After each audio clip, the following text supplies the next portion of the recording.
सपना है यूपी में शिक्षक बनना और अभी तक आप यूपी टेट परीक्षा को पास नहीं कर पाए, तो यह डरने की बात नहीं बल्कि पढ़ाई करने की बात होगी। तो चलिए आज से ही आप हमारे साथ जुड़ जाइए क्योंकि इस बार हम आपको यूपी टेट पास करा कर ही रहेंगे। यह क्लास होगी हिंदी व्याकरण की। अगर आपको हिंदी व्याकरण में 10 प्रश्न यहाँ से सही करने का मौका मिल रहा है तो करके दिखाइए। ठीक है? तो चलिए क्लास को शुरू करेंगे। पैटर्न पुराना ही होगा। एक प्रश्न एमसीक्यू होगा, उसके बाद 2 प्रश्न वन लाइनर होगा। मतलब एक प्रश्न एमसीक्यू के बाद 2 प्रश्न वन लाइनर कराएँगे। क्लास बहुत ही इम्पोर्टेंट है। हमने आपको 10 प्रश्न करने का चैलेंज दिया है। आप करके दिखाइए। कमेंट बॉक्स में 10 प्रश्न का उत्तर बताइएगा लगातार। चलिए, बात पहले प्रश्न की जाएगी। तो कहा जा रहा है कि निरूपम में कौन-सा उपसर्ग होगा? यहाँ पर शब्द दिए गए हैं निरूपम। इसमें कौन-सा उपसर्ग है? नि है, निर है, निरा है या निहि है? फटाक से कमेंट करिए और उत्तर बताइए कौन-सा सही होगा। चलिए, सभी लोग एक तरफ से कमेंट करेंगे, सब लोग एक तरफ से, बिल्कुल सही। निरूपम में अगर बात की जाए तो निर जो है हमारा यही उपसर्ग होगा। हमने आपको बता दिया कि शब्द के शुरू में ही उपसर्ग लगता है और शब्द के आखिरी में जो लगता है उसे हम क्या कहेंगे? बिल्कुल, उसे हम कहते हैं बिल्कुल, प्रत्यय। चलिए, बात अगले वन लाइनर की करेंगे। यहाँ पर 2 वन लाइनर है। पहले प्रश्न में देख लीजिए, कह रहा है कि गजमुख में कौन-सा समास है और मानवता में कौन-सा प्रत्यय है? फटाक से दोनों प्रश्नों का उत्तर लिखकर कमेंट करिए। चलिए, बताइए। बिल्कुल, अगर बात गजमुख में समास की जाएगी तो आप लोग कर्मधारय नोट कर लीजिए। ठीक? कर्मधारय।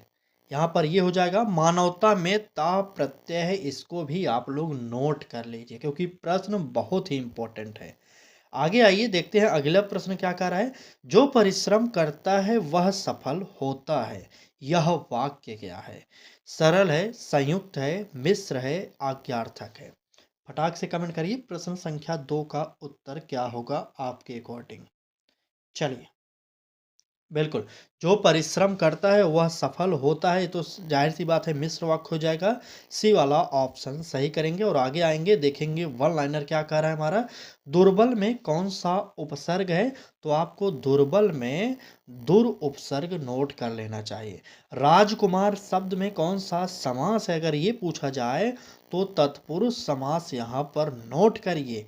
ये वन लाइनर जो हम आपको कराते हैं डेली रिवीजन करिए इसका। और नोट्स ज़रूर बना लीजिए, चाहे सीडीपी हो, चाहे ईवीएस हो या हिंदी हो। कुछ भी देख रहे हैं हमारे साथ तो वन लाइनर का नोट्स ज़रूर बनाएँगे। क्योंकि वन लाइनर अगर नोट्स आप बनाएँगे तो आखिरी समय में ये बहुत काम आने वाला है। ठीक है? प्रश्न देखिए कह रहा है कि सदाचार में कौन-सी संधि है? गुण संधि है, व्यंजन है, विसर्ग है या वृद्धि है? बता दीजिए कि सदाचार शब्द में कौन-सी संधि होगी? चलिए, प्रश्न संख्या 3। तो नोट करिए जल्दी से उत्तर बताइए कौन सा होगा सही।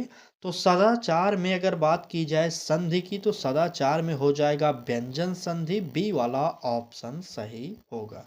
ठीक है? अगर बात वन लाइनर की जाए तो उत्तर बताएंगे आप इसका। ठीक है? अल्प बुद्धि में समास कौन सा है और असत्य में उपसर्ग कौन सा है? इसका उत्तर आप कमेंट बॉक्स में बताइए। चलिए, अल्प बुद्धि में अगर बात की जाए समास की तो नोट करिएगा अल्प बुद्धि में समास जो होगा तत्पुरुष हो जाएगा। ठीक, तत्पुरुष समास। अगर बात असत्य में उपसर्ग की जाएगी तो आ उपसर्ग लगने के साथ ये बना है असत्य शब्द। ठीक है, तो यहाँ पर इसको नोट कर लीजिए और आगे आइए अगला प्रश्न देखिए क्या कह रहा है। कह रहा है कि उससे हंसा नहीं जाता। वाक्य में वाच्य कौन सा ये आपको बताना है। कर्तृवाच्य है, कर्मवाच्य है, भाववाच्य है, प्रेरणार्थक है। तो यहाँ पर प्रेरणा की कोई बात नहीं की जा रही है। चलिए, फटाक से कमेंट करिए और उत्तर बताइए कौन सा सही होगा। देखिए, अगर आपको इस प्रकार के प्रश्न मिल जाए, उससे हंसा नहीं जाता, उससे खाया नहीं जाता, उससे रोया नहीं जाता, कुछ भी अगर इस प्रकार से बन रहा है शब्द तो नोट करिएगा इस प्रकार के शब्द जो होंगे भाववाचक होंगे। इस प्रश्न का उत्तर आप लोग सी ऑप्शन सही कर लेंगे। ठीक, अगर क्लास अच्छी लग रही हो तो लाइक करिए भाई साहब, लाइक सिर्फ करिए और आप डेली फ्री क्लासेज हमारे साथ पढ़ सकते हैं। ठीक, चलिए, बात अगले प्रश्न की जाए, कह रहा है कि दिगंबर में समास कौन सा है और साहित्यिक में प्रत्यय कौन सा है? दोनों प्रश्नों का उत्तर बताइए। चलिए, दिगंबर शब्द में समास कौन सा है और साहित्यिक में प्रत्यय? तो नोट करिए, दिगंबर में जो समास होगा क्या होगा? बहुब्रीहि हो जाएगा। एक मिनट, चलिए नोट करिए, बहुब्रीहि हो जाएगा। ठीक, बहुब्रीहि हो जाएगा। साहित्यिक में जो प्रत्यय होगा क्या होगा? इक प्रत्यय होगा। इसको भी आप नोट कर लीजिए क्योंकि ये प्रश्न इंपॉर्टेंट है आपके लिए। आगे आइए देखते हैं अगला प्रश्न क्या कह रहा है। उत्साह में कौन सी संधि है? आप बताइए कि उत्साह में कौन सी संधि होगी? गुण होगा, वृद्धि होगा, व्यंजन होगा या यण संधि होगा? फटाक से बताइए, उत्साह शब्द में कौन सी संधि है? चलिए, प्रश्न संख्या 5। तो बात अगर उत्साह की जा रही है तो यहाँ पर जो होगा व्यंजन संधि हो जाएगा। सी वाला ऑप्शन नोट कर लीजिए। ठीक है, वन लाइनर देखिए इसका क्या पूछ रहा है। महापुरुष में समास कौन सा है और अनुकरण में उपसर्ग कौन सा है? चलिए, दो प्रश्न का उत्तर बताइए। सबसे पहले बताइए महापुरुष में समास कौन सा है? तो नोट करिए, महापुरुष में समास जो होगा वह होगा कर्मधारय। ठीक, कर्मधारय समास। चलिए, अगला प्रश्न देखिए, कह रहा है कि अनुकरण में कौन सा उपसर्ग है? तो ये हमारा पहला शब्द जो है अनु, यही हमारा अनुकरण में उपसर्ग हो जाएगा। नोट कर लीजिए। आगे आइए देखते हैं अगला प्रश्न क्या कह रहा है। देखिए, पॉइंट टू पॉइंट बात करना है हमें, इधर उधर की फालतू बात नहीं करना है। अगर आपको यूपी टेट से संबंधित कोई भी जानकारी चाहिए या कोई भी दिक्कत आ रही है उसके लिए आप क्लास के लास्ट में कमेंट करिएगा, उस पर चर्चा की जाएगी। पहले आप मन लगाकर क्लास पढ़िए। ठीक, चलिए, कोई भी क्लास से भी समस्या हो तो आप क्लास समाप्त होने के पहले थोड़ा कमेंट करिएगा, नहीं तो हो जाए बाद में कमेंट करिए। ठीक, चलिए, वह आया और बैठ गया, यह वाक्य है, क्या है? सरल है, संयुक्त है, मिश्र है या प्रश्नवाचक है? प्रश्न संख्या 6, वह आया और बैठ गया, इसमें कौन सा उत्तर होगा? तो नोट कर लीजिए, इसमें जो ये वाक्य है ये है हमारा संयुक्त वाक्य। बी वाला उत्तर यहाँ पर सही होगा। ठीक, अगला वन लाइनर देखिए क्या कह रहा है। कह रहा है दुर्गति में उपसर्ग कौन सा है? तो यहाँ पर जल्दी से कमेंट करके बताइए कि दुर्गति में उपसर्ग कौन सा होगा। चलिए, और कर्म भूमि में समास कौन सा होगा? दोनों का उत्तर बताइए फटाक से। सबसे पहले नोट करिए, दुर्गति में उपसर्ग, तो दुर्गति में दुर उपसर्ग है। ठीक, अगर बात कर्म भूमि में समास की जाएगी तो कौन सा होगा? बिल्कुल, यहाँ पर हो जाएगा तत्पुरुष समास। इसको आप नोट करिएगा। ठीक है, तत्पुरुष समास। चलिए, अच्छे से आप नोट करिएगा, हमारी तरह मत लिखिएगा यहाँ पर, क्योंकि यहाँ पर लिखने में दिक्कत होती है। ठीक, आइए बात अगले प्रश्न की जाए। जलपान में कौन सा समास है? अगर ये पूछा जाए तब बताएंगे क्या? द्वंद्व बताएंगे, कर्मधारय, तत्पुरुष, बहुब्रीहि? बताइए, जलपान में कौन सा समास होने वाला है? तो जलपान यानी कि जल के लिए पान, बिल्कुल सही है, ऐसे भी कह सकते, कुछ भी करें। देखिए, आपको सही से समास विग्रह आए या ना आए, यही समझिए, यहाँ पर विद्वान नहीं बनना है, हमें सिर्फ पास करना है परीक्षा को। यहाँ पर बहुविकल्पी प्रश्न होते हैं, आपको भी पता है, 4 विकल्प आपके सामने रहेंगे। आप बहुत बड़े बुद्धिमान ना हो, बस आप तुक्का भी मारे सही लग जाए, बस, और कुछ नहीं करना। यहाँ पर क्या लिखना थोड़ी है उत्तर, यहाँ पर तो टिक ही करना है ना, हो सकता है तुक्का भी बैठ जाए। ठीक, तो विग्रह आपको आए या ना, लेकिन आपका उत्तर निकल जाए, बस वही हमारा काम है। ठीक, यहाँ पर तत्पुरुष समास हो जाएगा जलपान में। अगला प्रश्न यहाँ से देखिए, वन लाइनर क्या कह रहा है। अधोगति में उपसर्ग कौन सा है और विद्वता में प्रत्यय कौन सा है? दोनों का उत्तर बताइए। चलिए, अधोगति में उपसर्ग कौन सा होगा और विद्वता में प्रत्यय? तो पहले प्रश्न का अधोगति जो दे रहा है ये इसका नाम नोट करिए, अधो जो है ये हमारा उपसर्ग इसमें लगा है। विद्वता में जो है ता प्रत्यय लगा है, इसको भी आप नोट कर लेंगे। चले आगे बढ़े। बिल्कुल, नेक्स्ट प्रश्न देखेंगे क्या कह रहा है। पढ़वाया क्रिया का कौन सा रूप है? अकर्मक है, सकर्मक है, प्रेरणार्थक है, भाववाचक है? बताइए, पढ़वाया क्रिया का कौन सा रूप है? आपको डेली 50 से 60 प्रश्नों की प्रैक्टिस कराई जा रही है। अगर आप आज से भी जुड़ रहे हैं तो आज भी अभी लेट नहीं हुआ है, क्योंकि अभी हमारे पास समय है। तो हम आपको जो भी सब्जेक्ट करा रहे हैं, चाहे सीडीपी हो, चाहे ईवीएस हो, चाहे हिंदी हो, आपको डेली 50 प्रश्नों या 60 प्रश्नों के साथ हम आपके सामने आते हैं। ठीक? तो कम से कम 50 प्रश्न रहते हैं और अधिक हो जाते हैं। ठीक है? तो बनिए हमारे साथ, जुड़िए आज ही हमारे साथ। ठीक? चलिए उत्तर बताइए, पढ़वाया क्रिया का कौन सा रूप होगा? प्रश्न संख्या 8 का उत्तर। चलिए, यहाँ पर सी वाला उत्तर आप लोग सही करेंगे, प्रेरणार्थक हो जाएगा। ठीक? बिल्कुल, ये हमारा सी ऑप्शन सही होगा। अगला प्रश्न कह रहा है कि नवयुवक में समास है और दुरुपयोग में उपसर्ग है। चलिए, देखिए हिंदी व्याकरण बहुत ही अच्छा है कि आप अभी से हमारे साथ जुड़ेंगे तो हम सभी टॉपिक क्लियर कराएँगे। इतना प्रैक्टिस करा देंगे हर टॉपिक का ना कि आप देखते ही उत्तर मारेंगे। बस आप कुछ दिन जुड़िए हमारे साथ, मात्र 2-4 दिन देखेंगे क्लास, आपको खुद पता चल जाएगा। ठीक? तो आइए, नवयुवक में अगर समास की बात की जाए तो क्या बताएँगे आप बताइए? चलिए, बिल्कुल, नवयुवक में कर्मधारय, नोट करिए, कर्मधारय समास। अगर बात दुरुपयोग में उपसर्ग की जाएगी तो यहाँ पर दुर जो है ये हमारा उपसर्ग हो जाएगा। नोट करिए, नेक्स्ट प्रश्न देखते हैं, 9वां क्या कह रहा है हमारा 9वां नंबर का प्रश्न। चलिए, सर्वत्र किस प्रकार का अव्यय है? ये शब्द है जो किस प्रकार का अव्यय होगा? स्थानवाचक है, कालवाचक है, प्रश्नवाचक है या रीतिवाचक है? प्रश्न संख्या 9 का उत्तर फटाक से बता दीजिए। चलिए, जल्दी से बताएंगे कौन सा उत्तर होगा प्रश्न संख्या 9 का। तो सर्वत्र की अगर बात की जाएगी तो यहाँ पर नोट करेंगे, ये जो है हमारा स्थानवाचक होगा, यानी कि ए ऑप्शन बिल्कुल सही हो जाएगा। ठीक? अगला प्रश्न देखिए, कह रहा है कि अप्रसन्न में उपसर्ग कौन सा है और राजमार्ग में समास कौन सा है? दोनों प्रश्नों का उत्तर फटाक से बताइए। क्या अभी तक आपने 10 प्रश्न सही उत्तर दिए? एक बार कमेंट करके बताइए तो। चलिए, बात अप्रसन्न में उपसर्ग की जाएगी तो यहाँ पर आ जो है आ उपसर्ग हो जाएगा। ठीक? राजमार्ग में अगर समास पूछा जाएगा तो तत्पुरुष समास हो जाएगा।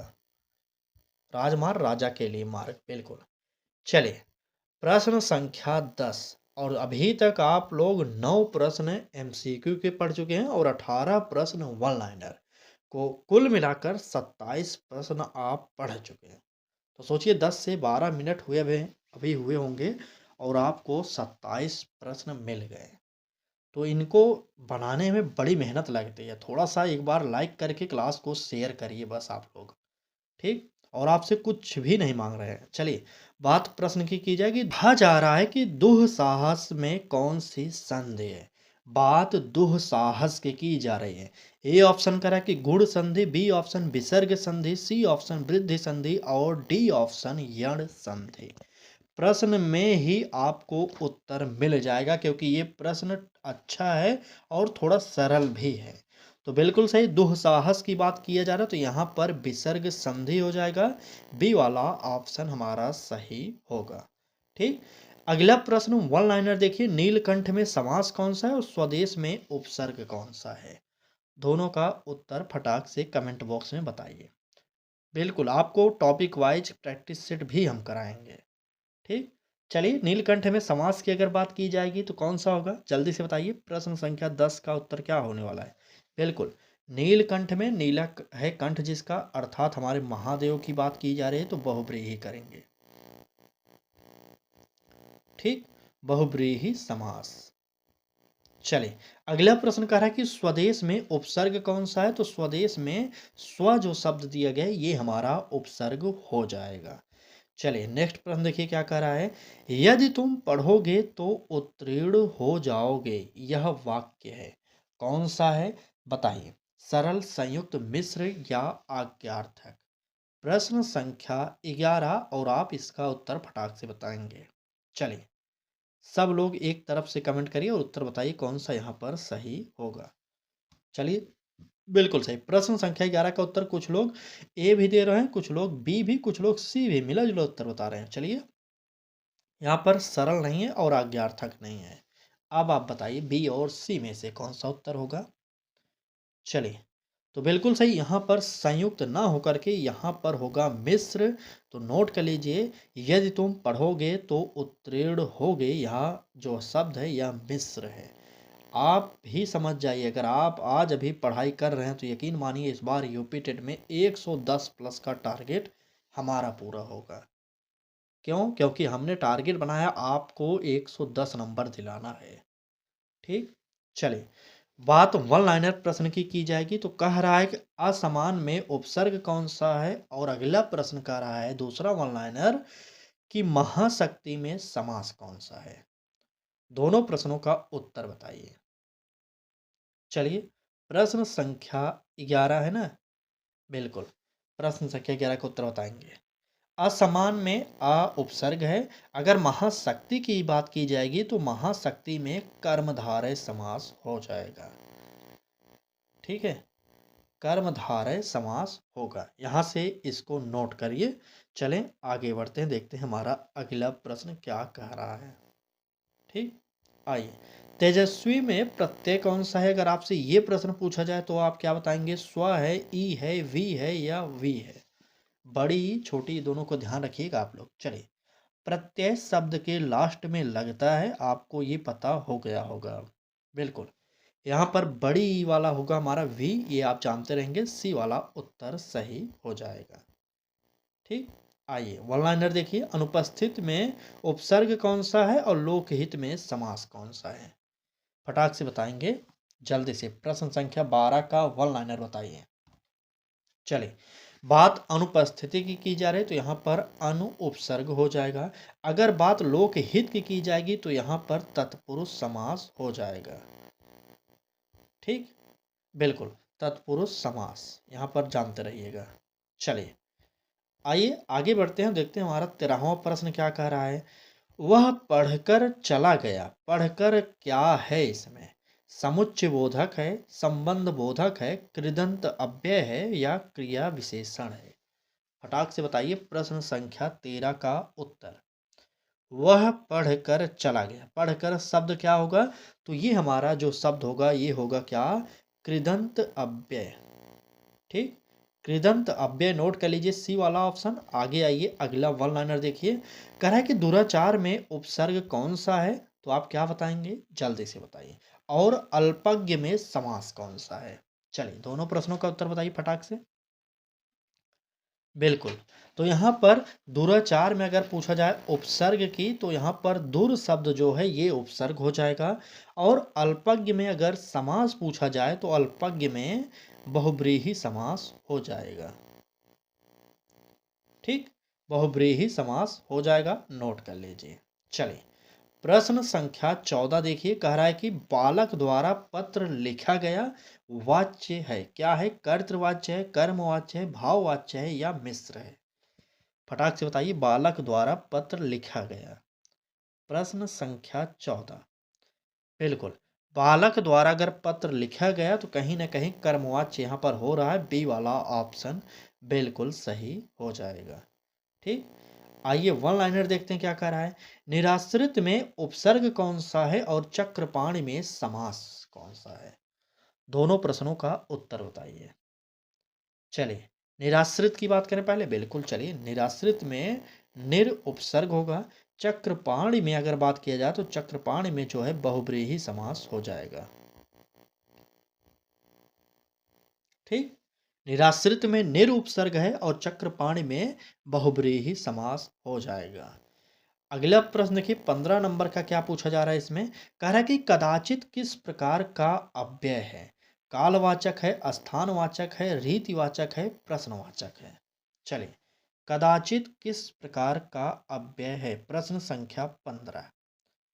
चलिए, फटाक से कमेंट बॉक्स में उत्तर बताइए। प्रश्न संख्या 15 का उत्तर कुछ लोग ए भी, कुछ लोग बी भी। तो नोट कर लीजिए, कदाचित जो शब्द है ये है हमारा कालवाचक, यानी कि ए ऑप्शन हो जाएगा। ठीक, वन लाइनर देखिए। कह रहा है कि अधिकार में उपसर्ग कौन सा है? तो यहाँ पर अधि जो शब्द है ये हमारा उपसर्ग है। चंद्रमुख में समास कौन सा है? तो चंद्रमुख में कर्मधारय है। नोट करिए, कर्मधारय समास होगा चंद्रमुख में। चलिए नेक्स्ट प्रश्न पर चलेंगे और देखेंगे क्या करा है। प्रश्न संख्या 16 यहाँ पर पूछा जा रहा है, लिखवाया क्रिया का रूप है। लिखवाया शब्द जो है ये क्रिया का कौन सा रूप है? अकर्मक है, सकर्मक है, प्रेरणार्थक है, भाववाचक है। चले प्रश्न संख्या 16 बताइए फटाक से। बिल्कुल सही। यहाँ पर जो लिखवाया शब्द है ये हमारा प्रेरणार्थक हो जाएगा। सी वाला ऑप्शन सही हो जाएगा। स्वाधीन में उपसर्ग कौन सा है और विद्यापति में समास कौन सा है? चलिए बताइए स्वाधीन में उपसर्ग कौन सा होगा? तो नोट करिएगा, स्वाधीन में जो उपसर्ग होगा वह हो जाएगा स्वा। ठीक। और विद्यापति में अगर समास पूछा जाए तो यहाँ पर तत्पुरुष समास हो जाएगा। इसको आप जानते रहेंगे। चलें आगे बढ़े। अगर क्लास अच्छी लग रही हो तो लाइक कर दीजिए और चैनल को अभी तक आपने सब्सक्राइब नहीं किया, यहाँ तक क्लास देख रहे हैं भाई साहब और अच्छा लग रहा है, ना तो लाइक करें ना सब्सक्राइब करें, क्या मतलब है? आपके लिए फ्री मेहनत की जा रही, इतनी अच्छी तरीके से क्लासेज को डेली प्रोवाइड किया जा रहा है, इतना अच्छा कंटेंट आपको मिल रहा है, फिर भी आप समझ में नहीं आता, ना लाइक कर रहे हैं ना शेयर कर रहे हैं।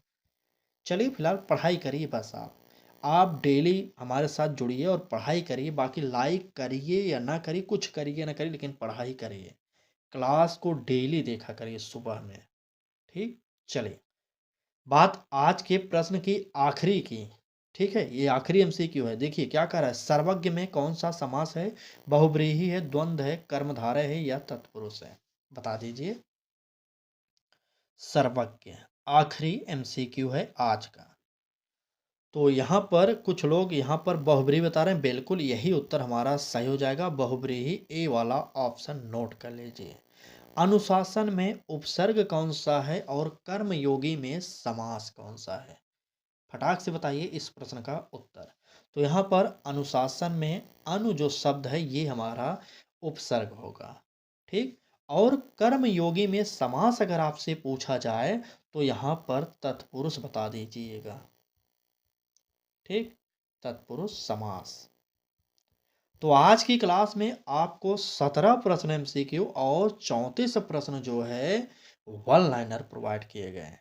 तो कुल मिलाकर 51 प्रश्न आज की क्लास में थे, 51 प्रश्न। ठीक। तो यह क्लास आपको कैसी लगी कमेंट बॉक्स में ज़रूर बताना है। अगर क्लास अच्छी लगी हो तो लाइक करिएगा, चैनल को भी सब्सक्राइब कर लीजिए और ये जो बेल आइकन है घंटी पर, इस पर क्लिक करिए और ऑल पर क्लिक कर दीजिए और डेली जुड़ जाइए हमारे साथ सुबह 10 बजे। चाहे आपके पास नोटिफिकेशन जाए या ना जाए, आप जुड़िए। ठीक। चलिए क्लास को यहीं पर समाप्त करेंगे। कल फिर मिलेंगे एक नए क्लास के साथ। तब तक के लिए आप पढ़ाई करते रहिए। धन्यवाद।